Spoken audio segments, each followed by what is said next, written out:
Yeah, we started in the summer league swimming in Pinole, California, Northern California. And the summer league coach at the time needed help and asked if anybody wanted to help out. It was virtually a volunteer job to help set up. And I do vividly remember this. I put my hand up. We were in the pool. I put my hand up and I looked down the pool and my brother's hand was up. So that's kind of how we got into coaching. And 45 years later, we're still doing it and still doing it together. So. Welcome to the Swim Strong, aim to highlight inspiring people doing amazing things in the Swim Strong family and in the greater swim community.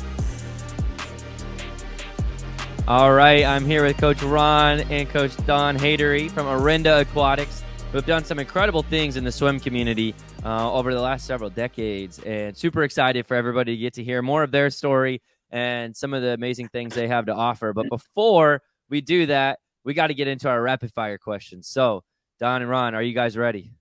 Ready.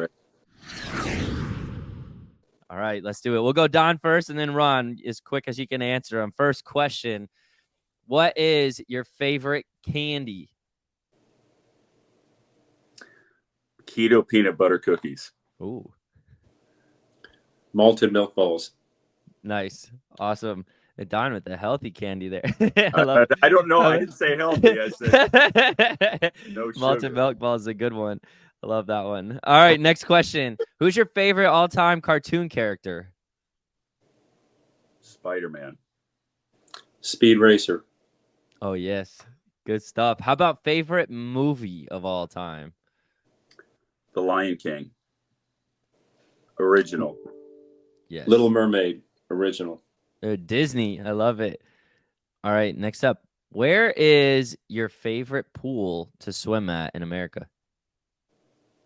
Oh, for the team, not for us. For the team. Sorry, yeah. That's a tough one. Probably Irvine.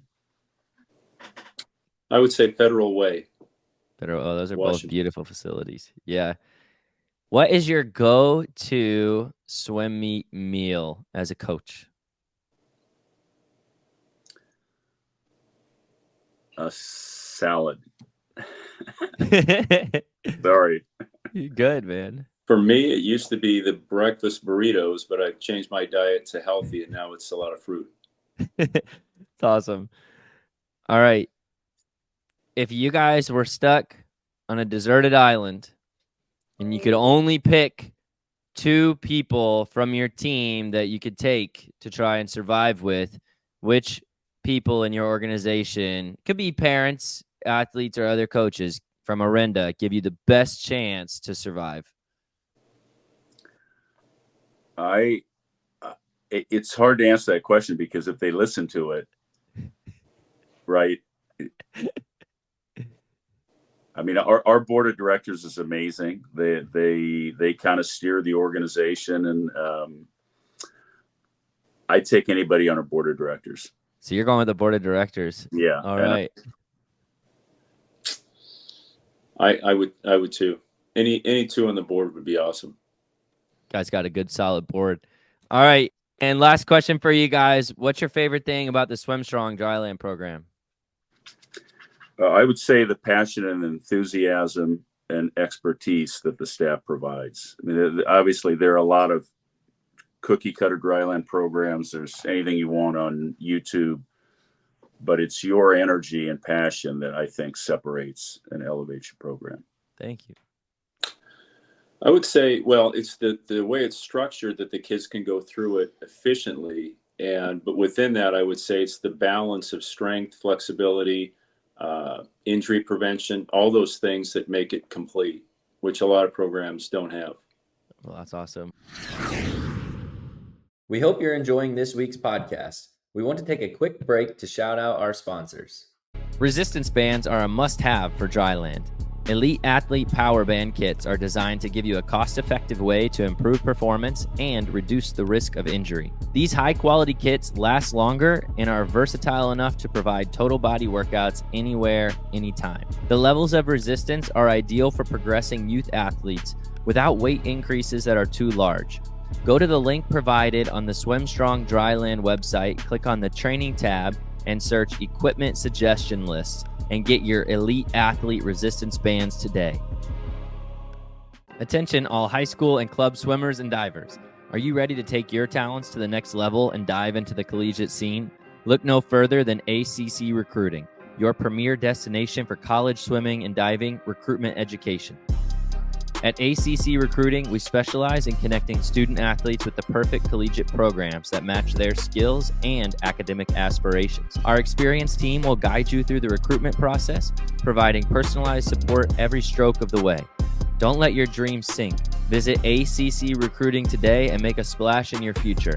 Dive into success with ACC Recruiting, where champions are born. Visit our website now or call us at 314-518-8844. That's 314-518-8844. ACC Recruiting, your gateway to collegiate swimming and diving excellence. I appreciate it, you guys. You guys did an awesome job with the rapid fire questions. The deserted island one, a lot of people get that question. That one's always a tough one on the spot. So, but you guys did fantastic. Thanks for letting people get to know you a little bit in that way. But now we're really going to dive in into who you guys are as people, as coaches, learn more about your organization and the processes that you guys have created over time, which are just phenomenal. It is a privilege for myself and our staff to get to serve you at Orinda. It's a blessing to have you as a part of the Swim Strong family. And we've learned so much from you and been inspired by you in many ways. And I know people who pay attention to this podcast, the same thing will come from that. Before we dive into some of the specific topics here, I want people to just know a little bit about your story. So obviously you guys are brothers and you've been running this team for a long time, but can you talk about, starting with Don, how you got into the sport in the first place and what led you into coaching? And then we'll go Ron right after that. Yeah, we started in the summer league swimming in Pinole, California, Northern California, in a modest program. And when we swam high school, there really was back then it was AAU team like there are here. So we were swimming in the summer leagues and in high school, and the summer league coach at the time needed help and asked if anybody wanted to help out. It was virtually a volunteer job to help set up. And I do vividly remember this. I put my hand up. We were in the pool. I put my hand up and I looked down the pool and my brother's hand was up. So that's kind of how we got into coaching. And 45 years later, we're still doing it. And still doing it together. So that's awesome. Brian, was the experience similar for you? You just looking down at the other end and seeing your brother? Yeah, well, just to follow up on the timeline. So when we started coaching summer league, and then did that for quite a while and had a lot of success in it. And then we started Orinda Aquatics. And one of the things I think it's important for our program, for us, whether anybody else cares or not, is that we started swimming year round when we were 10. And we actually burned out when we were 14. And the coach was great. It was just a lot of yardage, and we just kind of got tired of it physically and emotionally. So when we started Orinda Aquatics, we started with the idea that the concept that we didn't want burnout. So we were going to design the entire program to be structured so that there's little, if any, burnout. So the whole thing was based on a long-term plan of that we're going to methodically build from 6th, 7th grade. We don't really get younger kids into the program. So the majority of the kids start 7th and 8th grade. Wow. We actually get a lot of kids start in high school. So a lot of the kids that we've gotten to junior national level didn't even start swimming year round until they were in high school. That's crazy. So if they start, just as they go through our program in 7th and 8th grade, it's very balanced. It's not overtraining. They might do one morning workout, but not a lot of hard yards, a lot of technique, stroke balance. And as they get into high school, we gradually build yardage and dry land so that when they go to college, they're excited physically and emotionally and prepared to improve. And so our goal is to have our kids literally swim 4 years in college and improve in college. So the whole thing is designed from kind of the bottom up to achieve that. And it came back from our experience of not wanting to burn out, and honestly seeing a lot of burnout. And the unfortunate thing is when, even for girls in particular, when they swim through high school and they get into college, if they've overtrained or done too much dry land, they just plateau. And it's emotionally very difficult to swim and put that much time into it if you're not improving. So anyway, so we had an experience that at the time wasn't that enjoyable, but it set us up to create a program that I think is helping a lot of people. That's awesome. I feel like having that experience personally and knowing, hey, we don't want, it just goes to show that whatever things you go through, whether they're positive or negative in life, you can learn something from it and take it to now you're using that personal experience to influence swimmers. And there's a lot of ways in which you guys are doing that. And Don, maybe kicking back to you, what are some of the things that you guys do? So it's a big subject. We want people to, and there's been a big push for this recently for people to really love the sport and want to be in it long term. But I feel like people are almost backpedaling because people have really just kind of ground people to the bone, where like you want to get everything you can out of them while they're an age group swimmer, whether you're a club swimmer, high school, whatever. Instead of taking that holistic view, I do feel like that's pretty rare. And you guys were well ahead of your time for sure, because that's more new, where people are viewing the athlete as a whole person and viewing their entire career, long-term development. But what are some of the things that you guys have implemented to help do that? You talked about wanting people to swim 4 years in college. What are some of the things you guys do now in middle school and high school to set people up for success for the long term, mentally more than anything? Yeah, so I want to follow up on what my brother said on the burnout thing. There was an article, I can't remember, but I used it presentation where, and the question that was asked was, burnout is a major problem in USA Swimming. If you have a solution, USA Swimming, I'm sure, would pay handsomely for it. And we had a solution. It was culture. It was creating a positive and productive culture, or a life anchor that was so powerful that kids wouldn't leave the program regardless of how they were swimming. And so, but yeah, now to answer your direct question, it is problematic because everything is set up in USA Swimming to achieve at every level, 11, 12 rankings, 13, 14 rankings, senior rankings.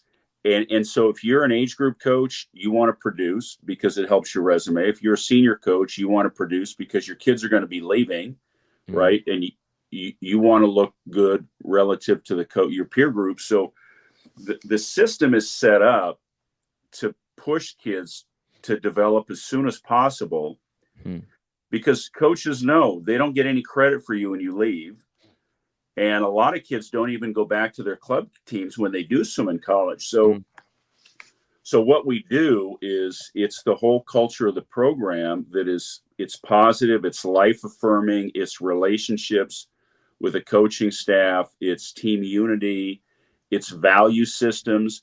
It's all those things that kids become anchored to, that they feel like they've got direction in their life. And therefore swimming, and I don't mean this directly, but indirectly, becomes secondary, because regardless of whether they're doing well or not, the team and the culture are more important. So that's part of the lack of burnout, because the culture pretty much locks them in. Yeah, that's a view that I think a lot of people struggle with, for sure. And I've seen you guys play that out day to day, year after year, and you continue to get great results. That's the exciting thing, is that you're focused on character first, right? You guys are always focused on the character of your kids and of yourselves and the team culture. And that does produce results. And I think people, maybe, how have you guys gone about, though, like putting your ego aside? Because I think that's a challenging thing for any human, but coaches in particular. You're like, hey, you mentioned something pretty that I think is an astute observation, that hey, coaches don't get credit for what happens at the next level, but you guys are like, it's about the kids, right? It's about the kids. It's not about everything we can get right now. But how have you gone about putting that aside and just say, hey, it's not about me? I just want to follow, and then I'll let my brother speak to this. On the character first thing, I want to be clear, because some people think that then you put swimming second and you focus on culture. We don't. We're very competitive, very competitive and want to do well and want the team to do well and want the kids to do well. But our philosophy about character first suggests that the stronger character you have, the greater work ethic, the greater team commitment, the greater support, the greater focus, the better swimming. So we've made that argument with you too, that putting character and culture first is more productive on the swimming side. Mm-hmm. You're not sacrificing anything. So I'll let my brother continue. Well, yeah, absolutely. I agree with everything. And we know we don't compromise on swimming and training at all. I mean, we know that the kids make a huge commitment. The parents make a commitment financially, time-wise, and we owe it to them to have their kids maximize their talent. We're just going to do it in a healthy way. And as far as the credit goes, I think any coach, and especially a young coach, has to look inside and say, what's important for them? Is it their resume, or is it that kid's life and long-term swimming career? Mm-hmm. And for us, our ego went a long time ago about that. And the only thing that matters to me is the kid's general well-being, their emotional health, physical health, and their long-term swimming success. And I feel like if a kid burns out or maximizes their talent in high school and doesn't develop in college, it's a failure for our program. So everything we do is designed for that. And yeah, but like I said, the coach has to be honest about that. And I honestly know coaches, a lot of coaches who, in my opinion, overtrain. Kids burn out in college and they just blame the college coach. And it's an easy out, to be honest with you. It's an easy out to say that they failed the swimmer, when in fact the swimmer was failed, in my opinion, in high school. And there was no balance, because there's got to be the ability to grow in college, yardage wise, dryland wise, intensity, all those things. And we've got kids, and it's happening right now. I mean, just to give you an example, we had a girl that started swimming with us in sixth grade, I think. So she had a long year-round swimming career. To give you times, an example, freshman year, 200 IM 210 was an okay time, not a great time. Senior year, 202, improved, but not maximized. This year at Princeton, senior year, 156, 200 IM. Wow. So that's an example of somebody that swam 10 years in a demanding sport, has stayed in the sport, and improved through college. Now, we probably could have gotten to 159 or 200 in our program, but that wasn't our goal. And here she is. And so, and she's one of many. So anyway, that's an example of, we have a lot of pride in that success at that level. Yeah. And we think we did a good job with her, setting her up for success. So yeah, you got to be honest about your ego. I mean, you've got to be humble. And in my opinion, if you're a swim coach, you're a servant to the community, to the kids, to the parents, and you do what's in their best interest. And it's not about the resume building. And so we live it every day, and we struggle with the balance. It's not easy, but I would say for me, coaching the senior group, every day I'm evaluating, are we doing the right things? Is it good enough? It's not too much? Is the dry line good, not too much? And it takes a lot of work. I mean, it's easier to throw yardage at them. It's easier to throw hard yards at them. That's the easiest thing to do. But to cut the yardage back and focus more on technique and efficiency development, that takes a lot more work. And that's what we do, is we try to hold back a little bit on the yardage so they don't get the physical burnout, but we work on the efficiency side of it. Because in my opinion, a little maybe off topic, but college programs don't really develop technically.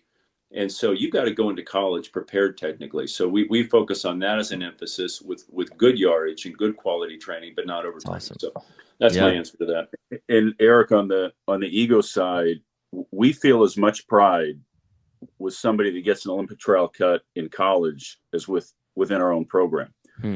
For us, it doesn't matter, because we feel you're a byproduct of the program, and everything we tried to do was to set you up for this success.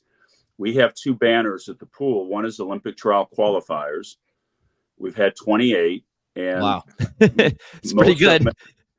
But so the point that we try to send is that that's the ultimate goal, is to get to that level. But the banner next to it is collegiate team captains, which is the character and leadership side. That's cool. And a lot of those kids were mid-level to novice swimmers. So we're trying to send a message overtly that it's performance and culture. So, Hmm. and both of those banners may very well happen or will happen in college. That's cool. So what you guys are talking about though is so rare. I know, and I wish it wasn't. But for somebody to say, we set our ego aside and we do, Ron, this is what you were saying. What's best for this athlete as a human? We care about their well-being. We want to set them up for life. You guys are both saying the same thing there. And swimming is something that you're very passionate about too, and you want them to be the best that they can be. But you're looking at it with a long-term picture, and you don't care who gets credit, and it's all about the kid and setting them up for the long-term journey, even when they're not with you. Why?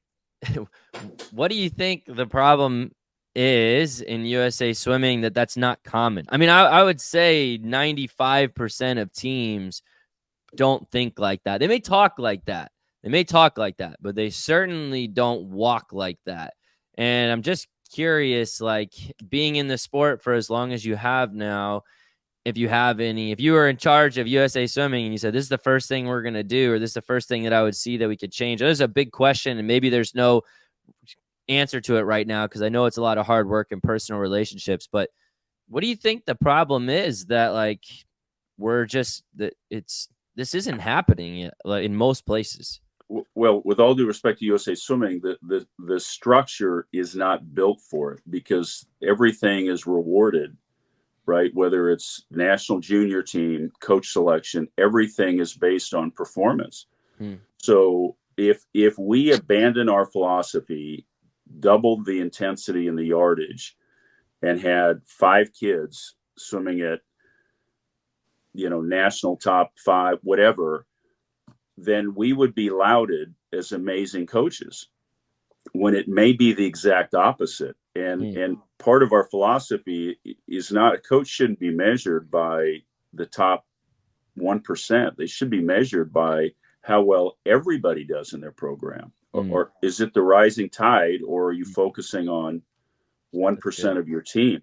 But USA Swimming, it's just, they're just not set up to evaluate that. And if they did, they may feel like they're abandoning their mission to produce Olympians and medal winners. So I don't think there's an easy answer. I think, as my brother said, it has to be in your heart, because if it's not, no matter what USA Swimming says, you're not going to do it.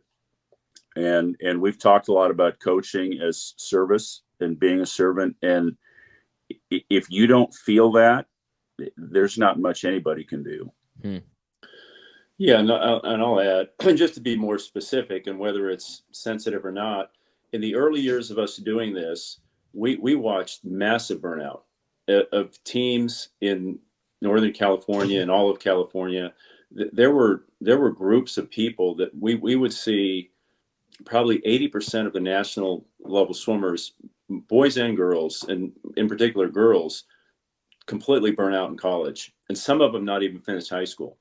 I've watched it, and then the problem is accountability, where I think the coach does not take responsibility for that, because rather than the coach saying, what am I doing to contribute to this, they just blame the kid for being unmotivated or lazy. If it's college, they blame the college coach.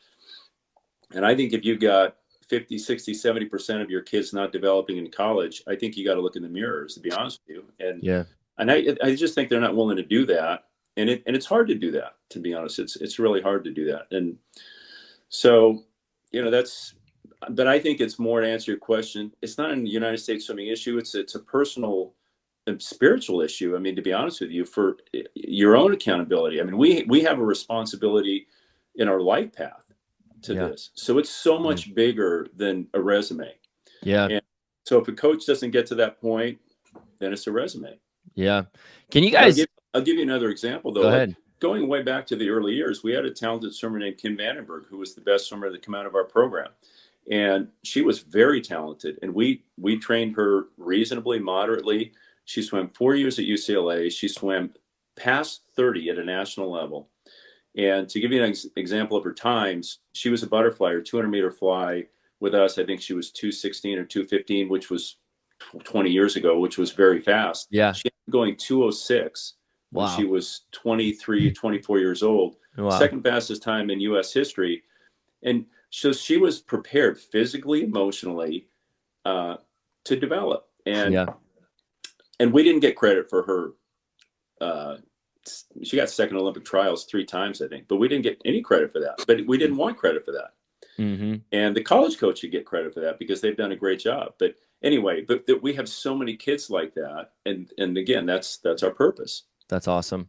Such a great perspective. And I love the insight too, just the setup of, it would be interesting to have a setup with USA Swimming where everything's not time and performance based, but a big focus on character. I can only imagine how incredible that could be for the sport. Although, you know, that is probably terrifying for people at the top to think about something like that. But yeah, and they're open, and we've talked to Dan McCarthy and helped contribute, so they're open to it. But as I said, I think their reason for being is to produce at the highest level, and then, as my brother said, it becomes the coach's decision to develop a plan, and it depends on their priority. I just want to add one last thing to support what we've talked about this year. So we have 140 year-round kids. That's the team is smaller. The senior group is bigger, but we have 14 kids committed to swim in college in 2024. So of our senior class, I mean, that number's big just from a continuity and a lack of burnout perspective. But 14 have committed to swim in college from a team of that size. So it's not just that we believe in it and we talk about it, but it's playing out. And the reason they're swimming in college, they love the sport. They couldn't imagine not being a part of it. Yeah, and I would say there's not one kid in our senior group that does not want to swim in college. At any level, they do. And back to the depth thing, of 140 kids in our team, what people don't, realize or know is that we had over 40 kids qualify for sectionals. I mean, we didn't really go to the meet as a team meet, but at that level of 140, we had, I think, 43 kids in high school qualify for sectionals out of our program. Yeah. And so I think that speaks a lot about the quality and depth of the program. Yeah, that's awesome. It's awesome to hear USA Swimming has partnered with you in several different ways and been open to new ideas. And then also just true that it does come to personal accountability of the coach, being able to look yourself in the mirror and be willing to be okay with not being perfect and put the ego aside and just say, how can I do what's best for the athletes and the families that we're serving? Love how you guys have said multiple times that coaching is serving. And you guys, there's so many specific ways in which this plays out in your team that I've been blessed to be able to hear about and witness, there's no way we could get into all those things. But the nitty gritty of what you do to create that culture is not just like talking about this and having some team values on your website and having a couple team meetings at the start of the season. I mean, it's day to day, it's something you live, like it's a part of who you are day to day. And there is a significant amount of work that goes into it. And I want to talk just kind of one specific example, though, something that you guys have recently done too, team travel, which I think a lot of people run away from just because it's so daunting. And definitely some teams do it, but it's definitely a challenge, I would say, for people across the country. And I just want people to get a picture of, like, if you are a part of Orinda Aquatics, like, this is the type of attention to detail that you're going to get. And, when it comes to team travel, I mean, you guys have like 100+ page PDF documents on what you guys have done and the setup and the structure that even I've seen. I'm sure there's even more. But can you talk a little bit about just like one particular topic so coaches can maybe steal something from you guys and try to emulate a bit of what you guys do team travel wise? Yeah, and I'll start with big picture and then let my brother talk about the kind of drilling down into creating it. But our philosophy on team travel, it's a byproduct of your team culture. It's not something that you decide to go to a meet and now you have to organize a travel trip. It's cultivated every day in workout with discipline, respect, integrity, trust. So when you decide to travel, you have already built in the culture of travel.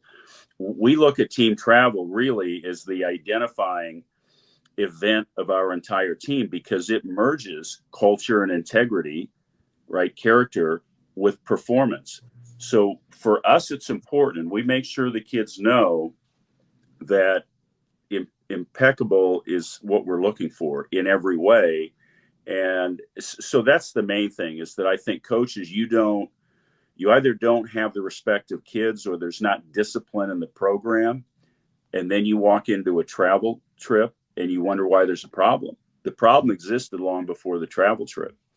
So when we're doing the things that we do, it's all with the intent to build culture and to build travel that has no issues, because you already know the kids are innately leaders. And we start in the junior group. I work with the age group kids, and we talk about leadership and integrity and expectations. And you're going to be on the national group one day, and you're going to be a team leader, and you got to learn it. So they're already feeling like, I want to be a leader. So it starts from day one, and it's every day on the deck. And so we just took 75 kids to Clovis. Wow.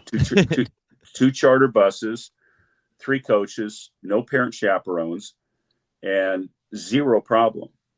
And my brother will talk about how we structure that from buses to rooms.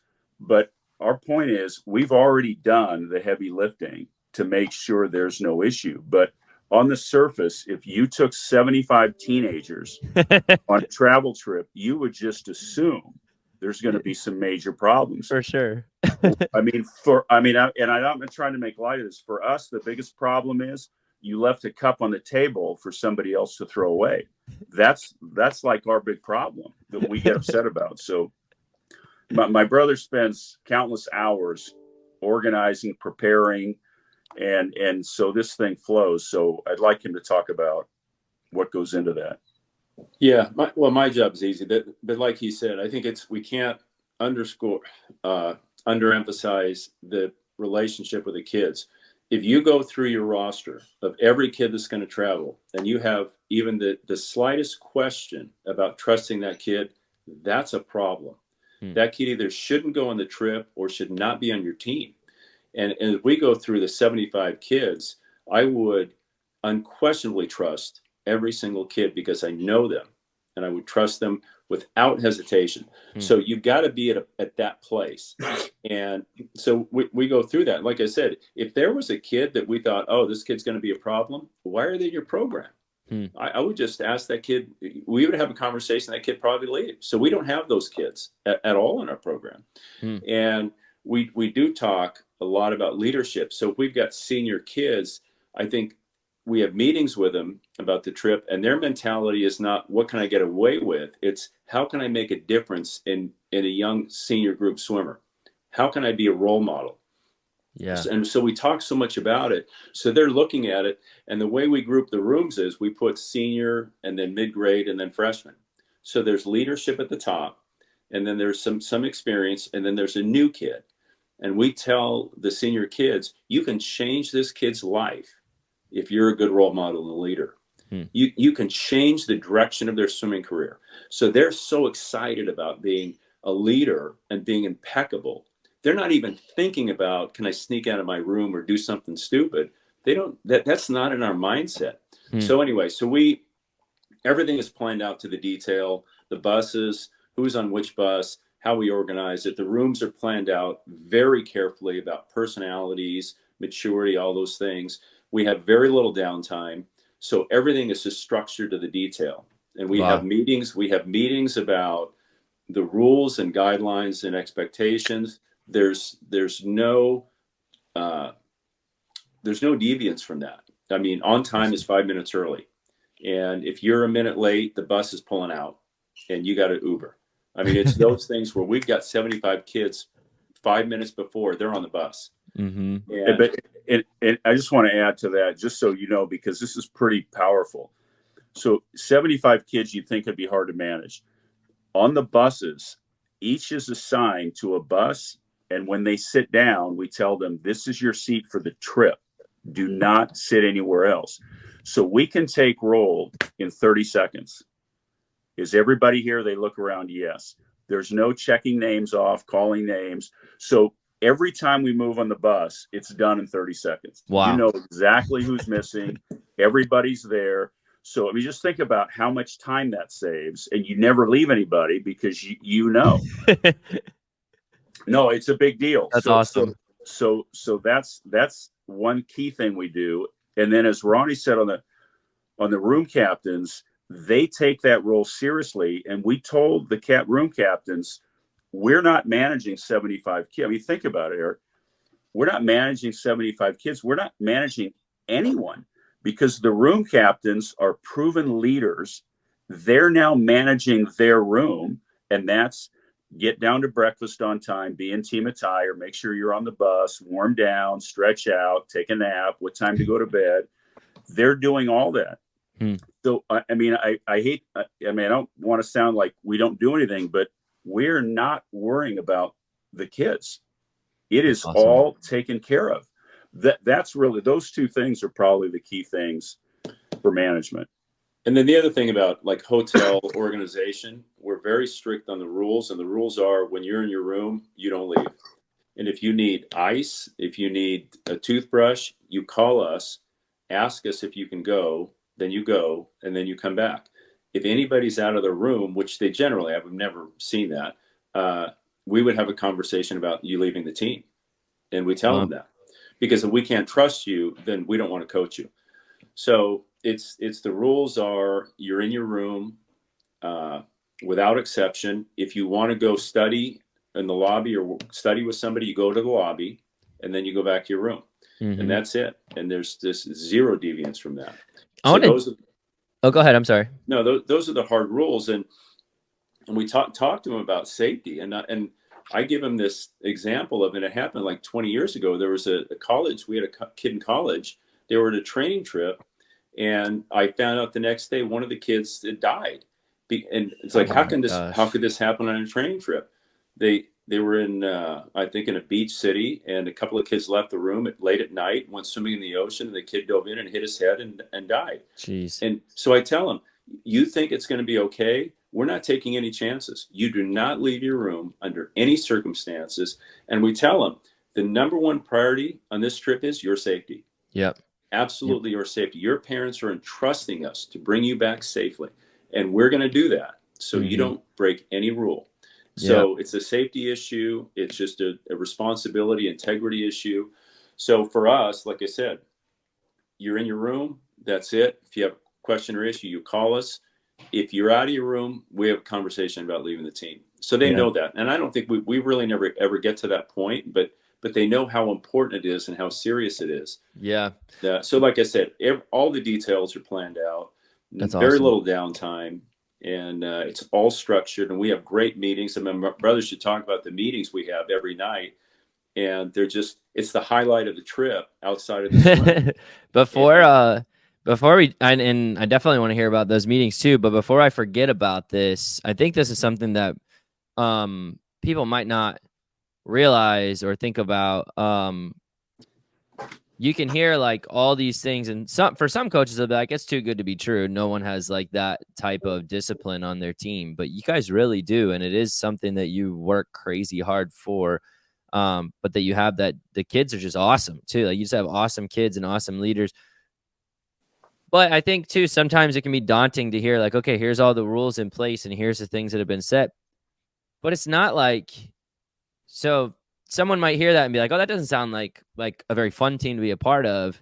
That's not the case at all. Your guys as swimmers have so much fun, and you have kids who will visit you for ages after they have finished with Orinda, right? They come back. How can you explain that? You have that type of discipline, which really is what you said, caring for their safety, but not everybody always sees it that way. How do you match that type of discipline and character and work ethic with we love being a part of this program and want to come back for even way after our swim career is over? How do you get both of those? Because that to me is the magic. Like people usually can go one or the other, but it's hard to have both. Yeah, I would actually beg to differ. I don't think that because there are strict rules or structure that you can't have fun. If that was the case, that would imply that having fun is sneaking out of your room, breaking a rule, violating the trust of the coach, potentially having something problematic. I mean, is that really your definition of fun? Mm-hmm. And as my brother said, that's not who we are. Yep. I mean, the nature of athletics is discipline, right? The nature of teams is cohesion and structure. How does doing something outside of the bounds of safety and protocol equate to having fun? Those are the examples of the trips that go bad. Having fun, sneaking out, drinking with your friends, right? Mm-hmm. You know, so I don't think, and I think our kids, more than not having fun, appreciate the structure and the care, and they don't look at it as a negative at all. Yep. Like I said, you think about it. Let's say there's a 17-year-old guy and he's going, "Oh, this sucks. I have to stay in my room because," like, is that really your value system? I mean, you're on a travel trip with a team. You're supposed to be a role model. If that's your priority, this is not right, right? I mean, Yep.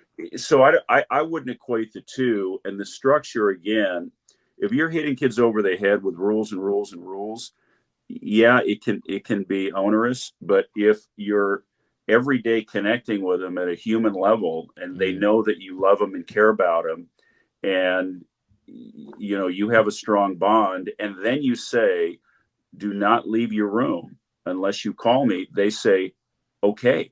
Mm-hmm.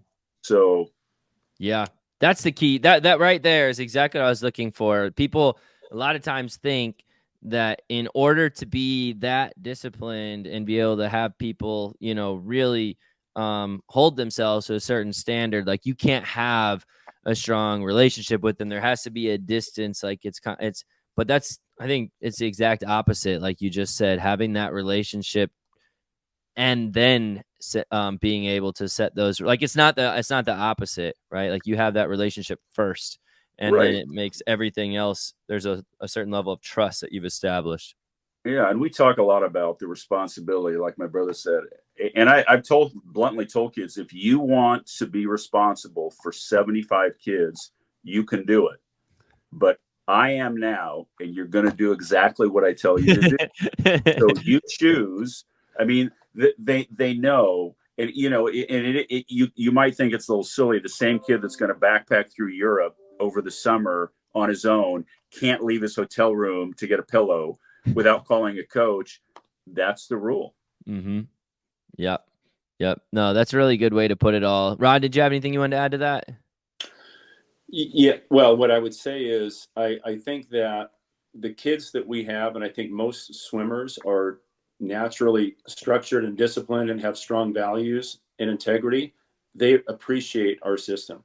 Mm-hmm. So it's not a hindrance to them. It's not something that's uncomfortable. It's something that they say, this is great. This is what we want. So the kid that would say, I don't like your structure and rules, I think that kid probably has some other issues. Yeah. And so it's not a problem for us, never has been a problem for us. We don't see it as a negative at all. I don't know one kid that sees it as a negative, because the kid knows if we're relaxed and somebody does something stupid and gets in trouble, it affects the whole team. Yep. So I think they'd rather have the structure to say, okay, we're all in line. We're all on the same page. We're going to work together and move as one. I think they appreciate it. And there's no inhibiting at all about fun. I mean, these trips are phenomenal for these kids. Mm-hmm. It's the highlight of the year for these kids. And 75 kids going, and the only kids that didn't go had a conflict. Yep. Nobody did not want to go on this trip. That's amazing.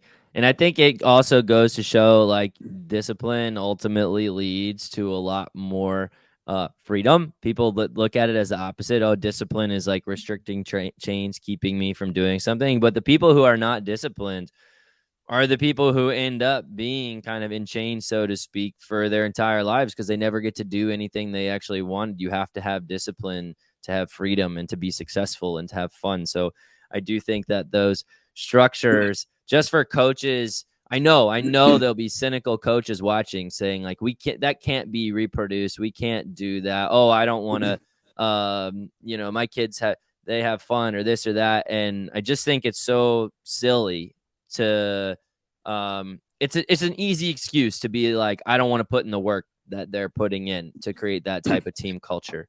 And so that's super helpful in dispelling all of that. So some Yeah. coach may Yeah. make an excuse for why their culture isn't great.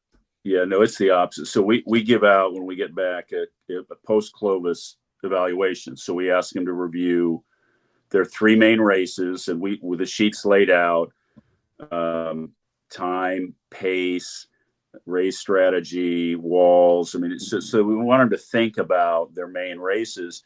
And then the second half of the questionnaire is more general. Who did you get to know? Who did you help? How do you think you acted as a teammate? How did you act as an athlete? Warm up, warm down. How was your attitude through the trip when things got hard? And overall takeaway. And on the overall takeaway, to a person, it was amazing. I loved it. Best trip of my life. I mean, they're all saying that. And then I ask at the bottom, if you were a room captain, how was your room? If you were not, how was your room captain? And every single kid that was not a room captain said my room captain was amazing. That's awesome. So it works. And just the final thing on the meetings. So we have, in a meeting room, 75 minutes. There's a lot of kids in there, and we go over the whole day, highlight swims, what went well, and a lot of kids get high, and we make sure we're highlighting the kids at all levels, the novice kids to the national kids, and do that. And then we typically talk about some life lesson or some concept that they need to know and that they should embed into their life as an athlete. And we integrate kids in dinners. We have Clovis buddies, older and younger, that, like, tonight you're eating with your Clovis buddy, and we give them talking points. So we do a lot of that stuff through the trip. That's cool. To help. Talk about if you knew me. What's that? Talk about the if you knew me.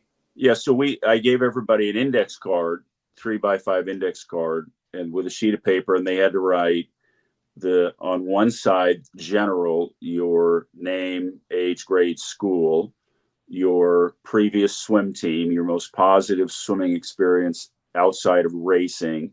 Then on the back, it was something interesting or a fun fact. And if you really knew me, you would know. So you kind of had the surface, like that's the person, and then a little bit more in depth. And so we rotated those cards through the trip.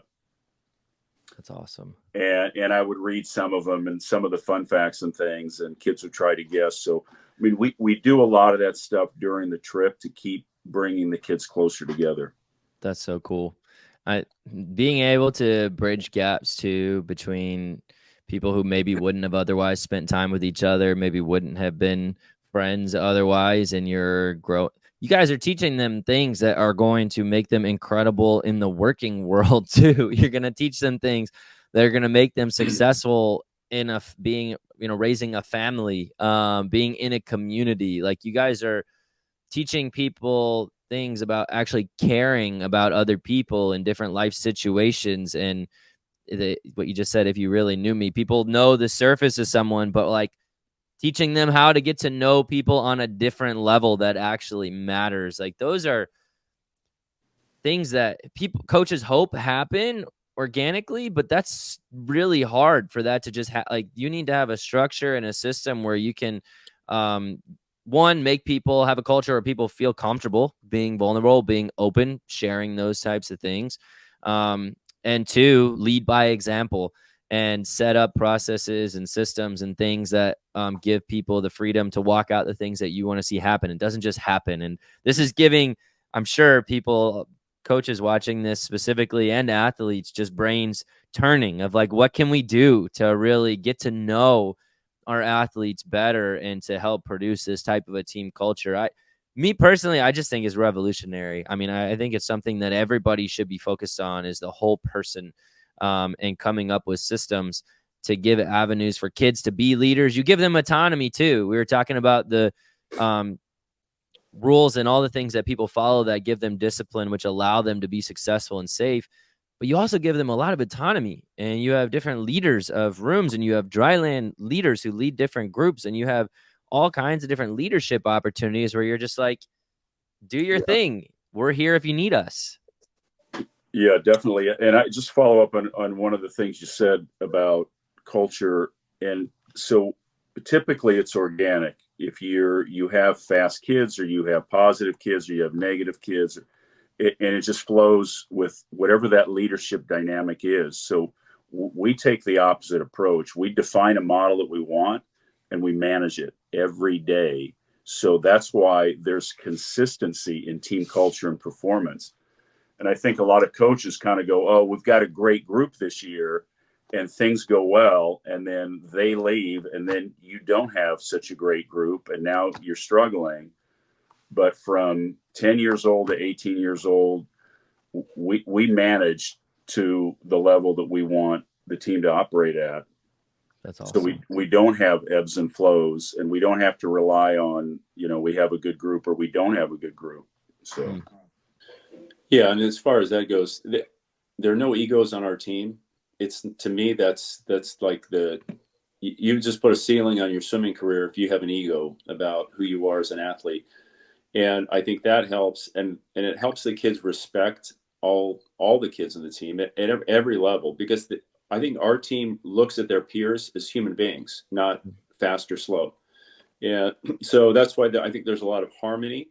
And to follow what my brother said about from the younger to the older, here's for example, he works with the 7th and 8th graders, and they come into the senior group. I had about 6 kids from the 8th grade come into 9th grade into my group this year. Their maturity level I would put on a par not only with a senior in high school, but with a collegiate leader. They're so good. Wow. So that's the harmony and the continuity that flows through. It comes from the junior group right into the senior group, and then we just have to manage it. But all the hard work is done with the younger kids. And the last thing I would say is about if the coach is looking at travel, what I would do is go through whoever your travel swimmers are, go through kid by kid. I would say, can I trust this swimmer impeccably without supervision? And go through every kid.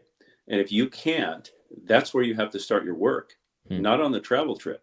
You have to start it on a daily basis with trusting that kid and that kid's integrity. That's good. And like we've talked about in my group, and it could be for any group, and it could be for even the junior group, I write the workout on a spreadsheet.